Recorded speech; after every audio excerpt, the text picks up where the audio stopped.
Praise the lord. మన ప్రభు అయిన యేసుక్రీస్తు పరిశుద్ధమైనటువంటి నామంలో ఈ ఉదయకాలపు కృపా వార్తను వింటున్నటువంటి మీ అందరికీ దేవుని పేరట వందనాలు చెల్లిస్తూ ఉన్నాను. అందరూ బాగున్నారా? మరి పూట ప్రభు మనకిచ్చినటువంటి వాక్యాన్ని పరిశుద్ధ గ్రంథంలో చదువుకుందాం. యెషయా గ్రంథము 44వ అధ్యాయము 21వ వాక్యాన్ని చదువుదాం. యెషయా గ్రంథము 44వ అధ్యాయము 21వ వాక్యాన్ని మనము చదువుకుందాం. యాకోబు, ఇజ్రాయేలు, వీటిని జ్ఞాపకము చేసుకొనుము. నీవు నా సేవకుడవు, నేను నిన్ను నిర్మించితిని. ఇజ్రాయేలు, నీవు నాకు సేవకుడవై ఉన్నావు, నేను నిన్ను మరిచిపోజాలను. హల్లెలూయా. నా దేవుని బిడ్డలారా, గమనించండి. ఇక్కడ మనము ఈ పరిశుద్ధ వాక్యాన్ని మనము జ్ఞాపకం చేసుకున్నప్పుడు యాకోబు, ఇజ్రాయేలు, గమనించండి. యాకోబు, ఇజ్రాయేలు వేరువేరా అనంటే మనిషిగా ఒక్కరు, కానీ ఆత్మీయంగా మాత్రము యాకోబు అనేటువంటి మరి జీవితము మోసకరమైనది, ఈ లోకానుసారమైనది. కానీ ఇజ్రాయేలు అనబడుతున్నటువంటి జీవితము నా దేవుని బిడ్డలారా మరి ఆత్మ సంబంధముగా దేవుని చేత పిలువబడింది.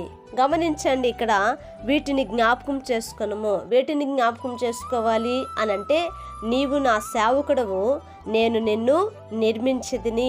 ఇజ్రాయేలు, నీవు నాకు సేవకుడు అయి ఉన్నావు, నేను నిన్ను మరిచిపోజాలను అని దేవుని వాక్యం తెలియపరుస్తూ ఉంది. నా దేవుని బిడ్డలారా, మరి పూట ఈ వాక్యాన్ని వింటున్నటువంటి మన జీవితంలో కూడా ఆయన తను నిర్మించుకున్నటువంటి వారినట ఆయన ఎన్నడూ కూడా మరిచిపోయే దేవుడు కాదు.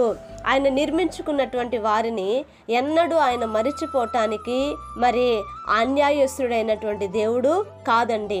ఈరోజు మనం అనుకుంటాం, ఇదిగో ఈ భూమి మీద నిర్మించినటువంటి నిర్మాణాలు ఎన్నో ఉన్నప్పటికీ కూడా మనుషులని ప్రభు నిర్మించినప్పుడు ఆయన తన చేతులతో నిర్మించుకున్నాడు, తన చేతులతో ఆయన వారిని సృష్టించుకున్నాడు. అందుకనే అన్నిటికంటే మనిషిని మరి ఎంతగానో శ్రేష్టంగా దేవుడు తన పోలిక చొప్పున మరి చేసుకున్నాడు. గమనించండి నా దేవుని బిడ్డలారా.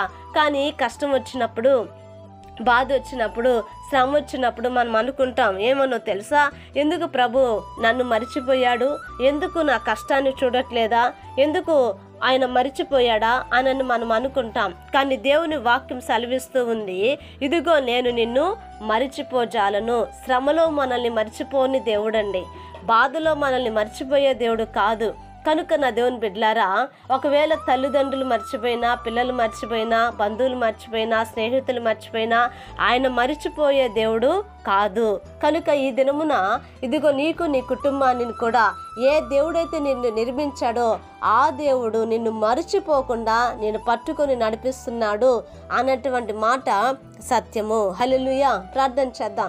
మహాపరిశుద్ధుడైన మా తండ్రి, కృపగలిగిన దేవానికి స్తోత్రాలు యేసయ్యా. ఇదిగోనైనా ఈ ఉదయకాలం మంది కృపా వార్తలో నా ప్రభా మీరు తెలియపరిచిన ఈ మాట కొరకే నీకు స్తోత్రాలు. అలనాడు యాకోబు జీవితాన్ని ఇజ్రాయిలుగా మార్చావయ్యా.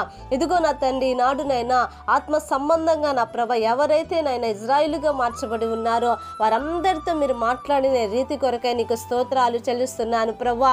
అవును నైనా, నేను నిన్ను మర్చిపోజాలను అని తెలియపరిచినందుకే నీకు వందనాలు చెల్లిస్తూ అయా నీ చేతికి నైనా మమ్మల్ని అందరిని అప్పగించుకుంటూ యేసునామని అడిగి వేడుకొంచున్నాము తండ్రి. ఆమేన్. Praise the Lord. దేవుని కృప మీకు తోడై ఉండును కాక.